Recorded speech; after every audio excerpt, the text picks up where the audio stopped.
Hello friend, कैसे हैं आप सब। आई होप आप लोग अच्छे होंगे। तो स्वागत है आपका मेरे चैनल वीएस कुकिंग पर। तो आज का जो किचन टिप है वो बहुत खास है, तो चलिए देख लेते हैं। तो हमारा पहला टिप्स यहाँ पे इस तरह की साड़ी को लेकर है। जब हमारे पास महंगी महंगी साड़ियाँ होती हैं तो उसका रख रखाव भी बहुत ज़रूरी हो जाता है। अगर हम ऐसे खुला इसे रख देते हैं, इस पर काफ़ी ज़्यादा धूल गर्दा पड़ जाता है, हमारा साड़ी जो है काफ़ी गंदा हो जाता है। और दूसरी बात कि जब हमें साड़ी पहनने की ज़रूरत होती है तो कभी उसके पेटीकोट नहीं मिलते, कभी उसके ब्लाउज नहीं मिलते, जिससे हमें काफ़ी ज़्यादा दिक्कत होती है। तो हम यहाँ पे क्या करेंगे कि साड़ी और पेटीकोट, ब्लाउज तीनों को एक साथ रखेंगे। तो हम एक हैंगर लेंगे और पहले नीचे की तरफ हम पेटीकोट और ब्लाउज को रख देंगे। उसके बाद साड़ी को रखेंगे, जिससे क्या होगा कि हमारा जो साड़ी है और ब्लाउज पेटीकोट तीनों एक जगह रहेंगे, और जब हमें ज़रूरत होगी तो हमें आसानी से मिल जाएंगे। तो इस तरह से आप साड़ी को ऊपर रखिएगा तो पेटीकोट ब्लाउज दिखेंगे नहीं, तो ख़राब भी नहीं लगेगा और देखने में भी सुंदर लगेगा। और जब भी आपको ज़रूरत होगी तो साड़ी आपको आसानी से मिल जाएगी, कोई भी चीज़ ढूंढना नहीं पड़ेगा। और दूसरी बात ये कि जब भी साड़ी हम इस तरह से खुला छोड़ देते हैं तो उसमें काफ़ी ज़्यादा धूल गर्दा पड़ जाता है। तो हम यहाँ पे इसे ढक कर रखेंगे। तो ढकने के लिए मैंने यहाँ पे एक टी शर्ट लिया है। टी शर्ट से साड़ी को जब ढक कर रखेंगे तो साड़ी में आपके धूल गर्दा नहीं पड़ेंगे और साड़ी भी आपको ख़राब नहीं होगा। और जब इस तरह से टी शर्ट में हम साड़ी को रखते हैं तो उसे ढूंढना भी बहुत आसान हो जाता है, क्योंकि जो टी शर्ट का गला होता है उससे जो हमारी साड़ी है हल्की हल्की दिखती रहती है, जिससे अब जब भी ज़रूरत पड़े तो आप साड़ी को ढूंढ सकती है, बहुत आसान तरीके से आपको मिल जाएगी। और जो टी शर्ट का नीचे वाला भाग है उसे भी मोड़ कर हम उसमें सेफ्टी पिन लगा देंगे, जिससे कि ये बिल्कुल भी नहीं खुलेगी। और उसके बाद इसे आप अपने अलमारी में चाहे जहाँ भी आप रखती हैं वहाँ पे इसे रख दीजिए। आपका साड़ी सुरक्षित रहेगा, धूल गर्दा भी नहीं पड़ेंगे, साफ भी रहेगा।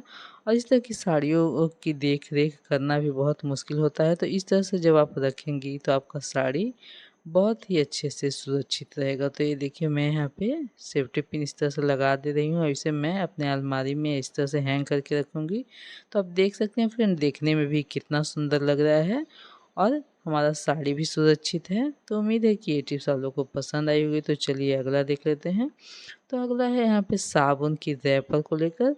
साबुन की रैपर को हम फेंक देते हैं, लेकिन इसका बहुत अच्छा यूज मैं आज आप लोगों के साथ शेयर करूंगी। तो हम यहाँ पे लेंगे कारगोली, जिसे हम मेथिलीन टिकिया भी कहते हैं। उसे हम 2 टिकिया यहाँ पे ले रहे हैं, उसे कूट लेंगे। तो आप पेपर वगैरह में रख कर इसे कूट लीजिएगा फ्रेंड, क्योंकि इसकी महक बहुत ज़्यादा तेज़ होती है, और आप किसी बर्तन में रख कर कूटेंगे तो बहुत ही इसकी महक तेज़ होती है, जिससे बर्तन में महक आ जाएगी और वो जल्दी नहीं जाएगी। तो इसलिए पेपर वगैरह में रख कर इसे कूटिएगा। तो इस तरह से देखिए मैंने यहाँ पे इसे कूट लिया है। अब हम इसे क्या करेंगे, साबुन का जो रैपर है उसमें इसे भर देंगे। और साबुन की रैपर में किसी भी चीज़ से आप उसमें छेदा कर लीजिए। इस तरह से मैं सेफ्टी पिन से कर रही हूँ, बहुत ज़्यादा होल बना लेना है इस तरह से।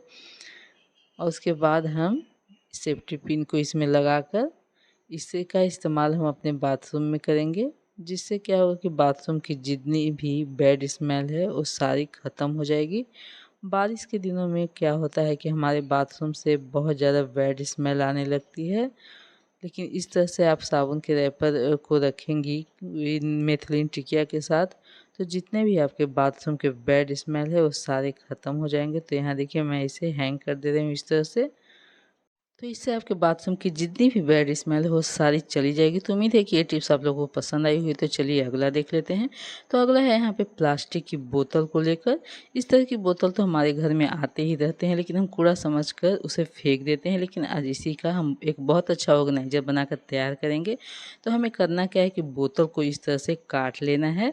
तो आप निशान लगा कर काटिएगा। फिर मैं ऐसे ही काट रही हूँ, इसीलिए थोड़ा सा अच्छे से ये नहीं कटा है, इधर उधर हो गया है। तो आप निशान लगा कर काटिएगा तो बहुत अच्छे से कट जाएगा। तो यहाँ पे देखिए मैंने इसे काट लिया है। अब इसके सेंटर में हमें 2 होल बना लेना है। इस तरह से आप किसी धारदार चीज़ को गर्म करके इसमें होल बना लीजिएगा इस तरह से। उसके बाद यहाँ पे हम एक रस्सी लेंगे। तो आप यहाँ पे कोई भी रस्सी ले सकती हैं फ्रेंड, जो आपके पास हो। और हम रस्सी को इस तरह से इसमें बांध देंगे और इसका इस्तेमाल हम करेंगे किचन में। हमारे घर में अक्सर पॉलीथीन बैग आते ही रहते हैं और इधर उधर वो बिखर जाते हैं। इधर उधर रखने से हमारा घर भी काफ़ी गंदा होता है। तो आप यहाँ पे अपने पॉलीथीन बैग को एक जगह ऑर्गेनाइज करके रख सकती हैं। तो हम क्या करेंगे कि इस बोतल में जितने भी पॉलीथीन बैग हैं उसे रख देंगे। और पॉलीथीन बैग की ज़रूरत तो हमें पड़ती ही रहती है और इसे आप पीछे की साइड से निकाल भी सकते हैं। तो इस तरह से देखिए मैं इसमें सारे पॉलीथीन बैग को भर दे रही हूँ, जिससे क्या होगा कि हमारे जितने भी पॉलीथीन बैग है एक जगह रहेंगे और इसे आप अपने किचन में टांग दीजिए। और जब भी आपको ज़रूरत हो तो इस तरह से निकाल भी सकती हैं आप। तो उम्मीद है कि ये टिप्स भी आप लोगों को पसंद आई होगी। तो पसंद आए तो एक लाइक ज़रूर कीजिएगा फ्रेंड। चैनल पर नए हैं तो प्लीज़ सब्सक्राइब कर दीजिएगा। तो चलिए अगला देख लेते हैं। तो अगला है यहाँ पे हमारी इसी बोतल के ढक्कन को जो हमने काटा था उसी को लेकर। तो कभी कभी क्या होता है कि हमारे पास बहुत सारी ऐसी चीज़ें रहती हैं जिसे हम पॉलीथीन बैग में ही रखते हैं। कभी कभी क्या होता है कि डब्बा हमारा भर जाता है और डब्बे से जो चीज़ें बच जाती हैं उसे हम पॉलीथीन बैग में ही ऐसे ही छोड़ देते हैं, जिससे क्या होता है कि उसमें हवा लग जाता है और अभी बारिश का दिन है उसमें कीड़े भी पड़ जाते हैं। तो इस तरह से हम क्या करेंगे कि जो बोतल हमने काटा था उसी के ऊपर वाले हिस्से को इस तरह से पॉलीथीन बैग में इस तरह से लगा देंगे। और लगाने के बाद इसे अच्छे तरह से 2-3 गांठ लगा देंगे। उसके बाद जो ढक्कन है उसे इस तरह से बंद करके रख देंगे। उसके बाद आप अपने प्लास्टिक के बैग की कोई भी चीज़, चाहे वो दाल है चाहे कोई भी चीज़ रखेंगी तो उसमें हवा बिल्कुल भी नहीं आएगी और वो सुरक्षित रहेगा। तो इस तरह से देखिए मैंने इसे ढक्कन लगा दिया है और इसमें अब बिल्कुल भी हवा नहीं जाएगी, जिससे कि ये सुरक्षित रहेगा, बिल्कुल भी नमी नहीं जाएगी। तो उम्मीद है कि ये टिप्स भी आप लोगों को पसंद आए। दूसरा है यहाँ पे इस तरह की दाल वगैरह को लेकर कभी कभी क्या होता है कि हम दाल बहुत ज़्यादा मात्रा में ले आते हैं और डब्बे में भरने के बाद थोड़ी सी दाल इस तरह से बच जाती है, जिसे हम ऐसे ही पॉलीथीन बैग में छोड़ देते हैं। जिससे क्या होता है कि उसमें नमी पकड़ लेती है और वो हमारा दाल है ख़राब हो जाता है। तो हम यहाँ पे क्या करेंगे कि जिस भी डब्बे में हमें दाल को रखना है तो उसमें हम 4 से 5 तेज़पत्ता को रख कर उसके बाद इसमें रखेंगे। जिससे क्या होगा कि जो हमारा दाल है उसमें कीड़े वगैरह नहीं पड़ेंगे, वो सुरक्षित रहेगा। तो उम्मीद है कि ये टिप्स भी आप लोगों को पसंद आई होगी। तो चलिए अगला देख लेते हैं।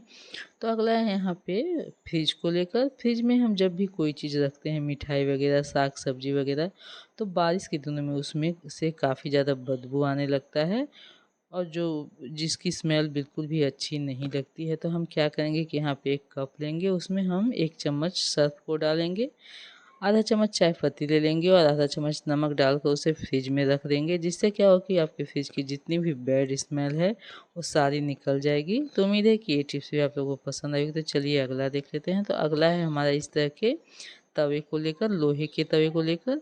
तो क्या होता है कि जब भी हम लोहे के तवे पर पराठा वगैरह बनाते हैं, पूड़ी वगैरह बनाते हैं, तो वो काफ़ी ज़्यादा गंदा हो जाता है, काफ़ी काला पड़ जाता है। और जब हम 2-3 दिन तक या हफ्ते भर उसे नहीं धोते हैं तो एक परत सी उस पर जम जाती है, जिसे साफ़ करना काफ़ी ज़्यादा मुश्किल होता है, वो जल्दी साफ़ ही नहीं होता है। तो यहाँ पे मैं बहुत ही आसान टिप्स आप लोगों के साथ शेयर करूँगी, जिससे आपका कितना भी काला या जला तवा है वो बहुत आसान तरीके से आप उसको साफ़ कर सकते हैं। तो हम तवे को सबसे पहले गरम कर लेंगे और उस पर 1 चम्मच नमक डाल देंगे और जो नींबू का छिलका है उसी से हमें इसे रफ़ करना है। तो किसी भी चम्मच से, फग वाली चम्मच से आप उसे इस तरह से रफ़ कर लीजिएगा। तो यहाँ पे मैंने इसे गैस पर से उतार लिया है और आप देख सकते हैं तवा कितना अच्छे से साफ़ हो गया है। तो हम इसे किसी तार वाले स्क्रब से थोड़ा सा डिश वाश डालकर धो देंगे। तो इस तरह से रगड़ रगड़ कर मैंने इसे एक बार धो लिया है। थोड़ा थोड़ा निशान यहाँ पे और रह गया है, तो थोड़ा सा डिश वाश डालकर मैं एक बार और इसे धो लेती हूँ, उसके बाद आपको दिखाती हूँ। तो इस तरह से आप अपने लोहे के तवे को बहुत आसान तरीके से साफ़ कर सकते हैं। हमारा जो लोहे का तवा है उसे साफ़ करने में काफ़ी ज़्यादा मुश्किल होती है फ्रेंड, लेकिन इस तरह से आप अपने लोहे के तवे को बहुत ज़्यादा अच्छे से साफ़ कर सकती हैं आसान तरीके से। तो यहाँ पे आप देख सकते हैं हमारा लोहे का तवा कितने अच्छे से साफ़ हो गया है। तो उम्मीद है कि ये टिप्स भी आप लोगों को पसंद आई होगी। तो पसंद आई तो लाइक से सब्सक्राइब